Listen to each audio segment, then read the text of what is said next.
difference between the NBA and the NFL. There's many, right? Balls round. Helmets. There's a lot. Yeah. There's a lot. Yeah. Here's the biggest difference between the NBA and the NFL. You ready for this one? What if the Nets, after their performance at home on Tuesday night against the Warriors, in which the Warriors spanked them, in which the Warriors had two of their best players in foul trouble, Steph Curry and Andrew Wiggins, in the third quarter, and they, in that third quarter, expanded their lead, in which Gary Payton II tried to posterize Kevin Durant, just showing, like, I don't care. We're coming to your house. I don't care. Don't care. Right? And in which the home crowd chanted MVP for Curry. What if the Nets didn't play in another game for an entire week? What if they just had to sit on that for a whole week? Now that's when the NBA would be like the NFL. And we would spend the entire interregnum. Yes, I use that word. Oh, my goodness. Yes. Looking that up. Hold on. The fortnight, half fortnight. The in-between period, all right? Just say that. I think I used it appropriately. A period when normal government is suspended. Okay. Especially between successive reigns or regimes. I kind of used it in the right way. Well, an interval or pause between two periods. There you So go. you got it. All right. You got it. Yes. You got it. Look it up. How did you even know that was a word? It's near lugubrious. Big word alert.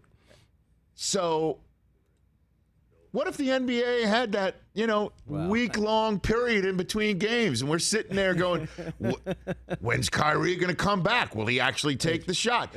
Yes. Stephen A's head would have exploded. Don't you think? Yeah. Well, I mean, because Stephen A, after that game, Was like a pop. was treating it like the Cowboys had just lost. Right. Times 10. Because it's his job to talk about stuff, and he only knows one speed or what have you. But, like, Durant has no help. Kyrie has totally sold him a bill of goods, and he should demand to be traded. But the NBA is not the NFL. And the Nets played again last night, a day later, and got 72 points combined from Harden, Patty Mills, and LaMarcus Aldridge, who had 24 off the bench against the Cleveland Cavaliers. And guess who's sitting at the top of the Eastern Conference with an 11-5 record? Even though the Wizards are sitting atop technically because they're 10-4, they have one fewer loss, but it's like a statistical tie. Brooklyn Nets sitting right there. Yeah, I guess that's the good part of the league. You get blown out one night, play the next night. That's it. And get a W, and you're back on track. Yeah. Boom. And we're not talking about, there were no MVP chants, right, last night for anybody on the Cavaliers, I imagine. No. Evan Mobley's Definitely hurt. not. Yeah, out 2 to 4 weeks. That's a bummer, right? After losing Colin Sexton. Correct. Earlier in the year. So Cleveland fans are Both on my like, Browns are just getting spanked by the Patriots. Nick Chubb's out for another game, it looks like. What's going on with Baker? And the Cavs lost last night. But you see what I'm saying? Big difference between the NBA and the NFL. Boom. Boom. And the interesting thing is the NFL will basically say it's the same thing with us. It's just a game later. Honestly, that's what they're saying. It's the same thing with us. Yeah.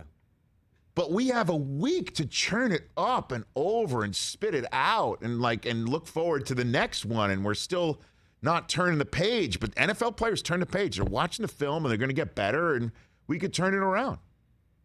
Because the difference between 1 week to the next with one win is huge. Just look at the 49ers. 3-5, coming in against the Rams. Sure, they've got the Rams number, but the Rams just got spanked by the Tennessee Titans. And each have a chance to just erase it. They just can't do it the next night like the Nets just did. And then the 49ers come up with that win, and they're in a much better position sitting at 4-5, and they looked like the 49ers of 2019 as the Rams were trying to get back to 2018 by actually winning a game against the 49ers, and they haven't done that since 2018. You see what I'm saying? But the NFL players still do view it as an NBA. It's just a game later. It's just a week in between that they hear all sorts of stuff about how much they suck and it'll never turn around. And the Falcons are in that position right now to use the short week to that benefit.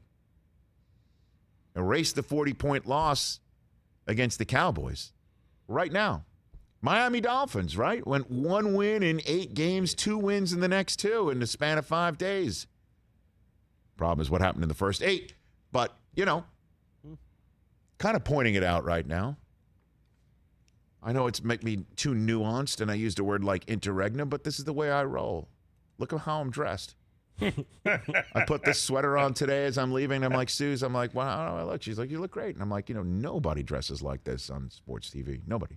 I mean, but it's called Brunello Cucinelli, so eat it. wow. No, Cucinelli. Ooh, How about that? dropping some. How Me about and that? Brockman are wearing T-shirts. Yeah, we're wearing T-shirts. No, people made I know. for us. I know. But you guys are wearing T-shirts that are I guess, conversation starters. Yeah. Mine are enders. Hey, you watched all the way to the end. Thanks for that. Watch more right here.